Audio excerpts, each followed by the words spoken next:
السلام علیکم دوستو۔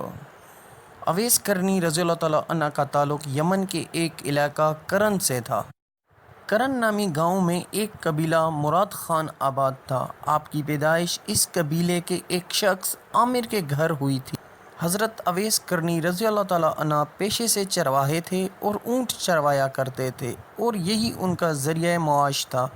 اس سے ملنے والی مزدوری سے اپنے اور اپنی والدہ کا گزر بسر کیا کرتے تھے، اور اس کے علاوہ آپ رضی اللہ تعالیٰ عنہ کے ذریعہ معاش کے بارے میں یہ کچھ روایات آتی ہیں کہ آپ رضی اللہ تعالیٰ عنہ کھجور کی گٹھلیاں بھی زمین سے چن کر بازار میں فروخت کیا کرتے تھے، اس لیے آپ کے علاقے کے لوگ آپ رضی اللہ تعالیٰ عنہ سے گھن کرتے تھے۔ اکثر و بیشتر روایات میں یہ بات ثابت ہوئی ہے کہ آپ رضی اللہ تعالیٰ عنہ نے اپنی زندگی کا ایک بڑا حصہ اپنی والدہ صاحبہ کی خدمت میں گزار دیا تھا۔ تقریباً ساری روایات میں اس بات کا تذکرہ ہے کہ آپ رضی اللہ تعالیٰ عنہ فجر کی نماز سے قبل گھر سے نکلتے اور پھر عشاء کی نماز کے بعد ہی گھر لوٹتے۔ اونٹوں کو چروانے کے ساتھ ساتھ سارا دن عبادت الہی میں بھی گزار دیتے۔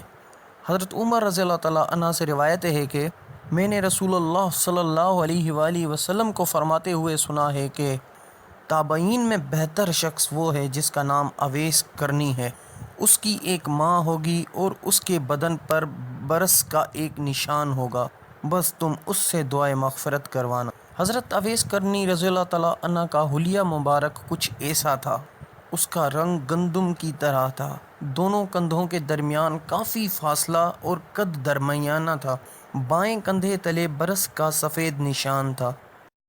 جب جنگ احد میں حضور اکرم صلی اللہ علیہ وآلہ وسلم کے دانت مبارک شہید ہوئے اور یہ خبر جب حضرت اویس کرنی رضی اللہ تعالیٰ عنہ کو ملی تو انہوں نے ایک ایک کر کے اپنے سارے دانت توڑ دیے تھے۔ روایت کے مطابق حضرت اویس کرنی رضی اللہ تعالیٰ عنہ کی شہادت جنگ صفین میں ہوئی۔